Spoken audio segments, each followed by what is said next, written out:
Hi everyone, Extra Flaming here and welcome back to a new YouTube video on the channel. And today guys, here we are to do our 2023 Ashes Game 1 review. And in today's video, I'm going to be reviewing everything from the first test match of the Ashes over in England. It is an away Ashes, and yeah, in this video I'm going to be reviewing everything, as well as putting in my tip for the next game, who I think will win. But anyway though, we're going to go ahead and get the results out of the way. But before I actually do start, I do want to say that I'm going to be doing a review for every game. So there'll be a few more to come after this with a review for each game of the Ashes as it goes. So that is exciting. Australia won by 2 wickets at Edgbaston in the end. What a win it was. It was probably one of the most bizarre wins you'll ever see in Test match cricket. It was a great win. It was one which was probably against the odds as well, considering where we're at, which you'll be able to find out a little bit more about that later on in the video. However, though, Australia won by 2 wickets, and I mean, this test had everything. Khawaja was man of the match in the first innings. England boldly declared at 8 for 393, and Joe Root was at the crease, which was definitely a controversial decision to do that. However, their Bazball technique definitely looked to work again due to some big players getting some big scores. Zach Crawley up there striking at 83. Duckett, Gawn, Sheepley, Pope did all right, but Joe Root, obviously, his century, 118 not out of 118 not out off of 152 balls. And then Harry Brook, strike rate of 86. He made an important 32. Stokes would have been disappointed with his 1 run. He would have been devastated with that. But Johnny Bairstow came in at a stage where England might have been a little bit uncertain. He came in. He made 100 strike rate, 78 off 78. Moeen Ali, Stuart Broad, and Ollie Robinson also added to the runs in the end.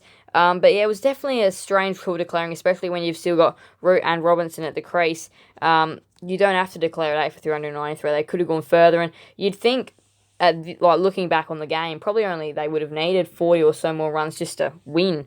But yeah, you can see there that that's the fall of the wickets now to the bowlers.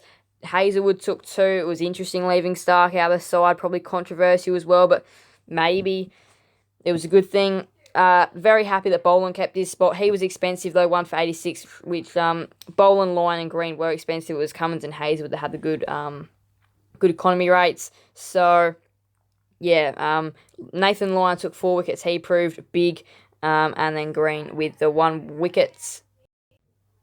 Now to Australia's first innings, David Warner gone cheaply for 9. He would have been disappointed with that, but it was Usman Khawaja that stood up, 141 off of 321. So Root and Khawaja's centuries were both very different. But look, Usman Khawaja, he is in fine form at the moment. And I think he is probably the most informed player in this Australian side, along with a couple of others, which I'll also be going over in a moment.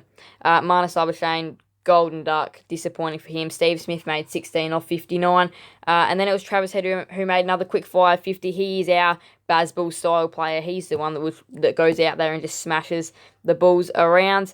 He knows exactly what to do. He's a good, really one day kind of player, and great to have him in the test side.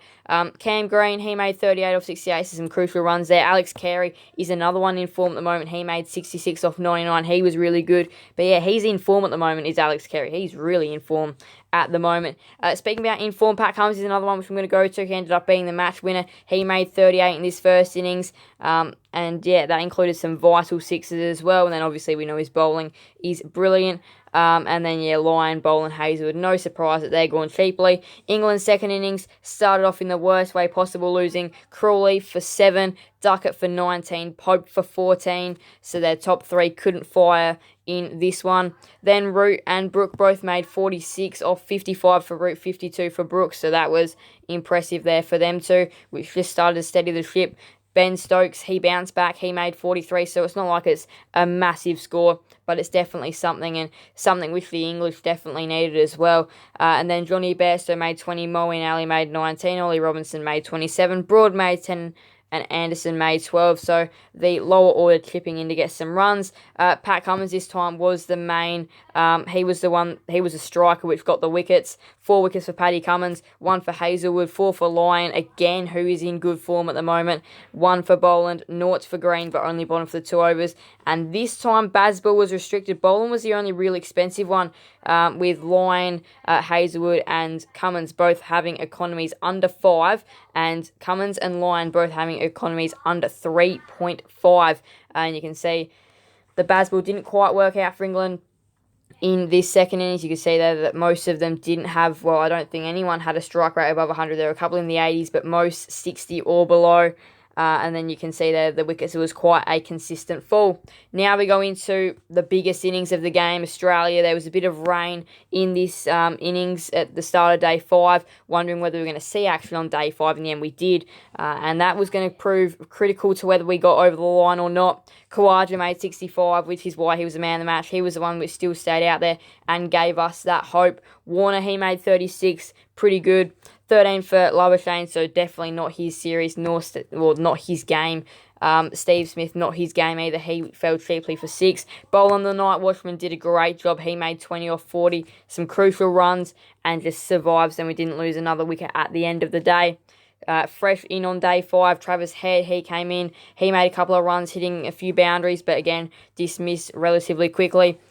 Green made 28 just to steady that ship as well. Carey made 20. He's in pretty decent form at the moment, but it was the lower order men, Pat Cummins and Nathan Lyon, which won the game for Australia. 44 not out off 73 for Cummins, including 4 fours and 2 sixes, and Nathan Lyon, who was also the steadier out there, 16 off 28, including 2 fours and some really nice shots there from Nathan Lyon, which these are the two you wouldn't expect to win the game for Australia, but there it is. They were the winners. They were the ones at the end of the day which won, and Pat Cummins almost made both of his amount of runs combined, probably would have been about 90 or something in this test match. He's been really good with bat and ball. For bowling, James Anderson did not take a wicket. Stuart Broad, he took 3, 2 for Ollie Robinson, 1 for Moeen Ali and Joe Root, as well as 1 for Ben Stokes.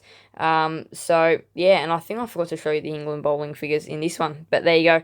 3 for Broad, 3 for Robinson, 1 for Anderson, 0 for Brook, 2 for Ali, 1 for Stokes, 0 for Root. But back to this one at the end of the day. Yeah, they had decent economy, but in the end, it was Australia which got over the line by 2 wickets in what was a really interesting, twisting and turning test match for sure. Now to game 2. Obviously, every test match of this series is available on Channel 9 for us Australians. Same time, the whole series starts at the same time and same broadcast details for the whole series. However, the second one is going to be at Lords in London. And my prediction for this one is, look, it's always tight. It's an away Ashes, and we saw what the crowd had to offer in the first test match. And it is going to be long. It is going to be tough. And this series is over a longer extended period of time due to a couple of reasons, like the Women's Ashes going on as well. They want to give that prime time free to air TV as well. So there's a couple of reasons as to why this is a longer series. I think that one that I just said being the main one, and plus to keep the hype and build up there is probably another one. However, second test prediction, this is what we all want to know. Look, I reckon Australia can do it again. I reckon Australia win here. I think they win. I don't think they smash England. But look, that bold declaration was all it took there from Ben Stokes to make a big decision. And in the end, you were on day 1, you're thinking, how much this can impact the game? It changed the game, that day 1 declaration. It really did.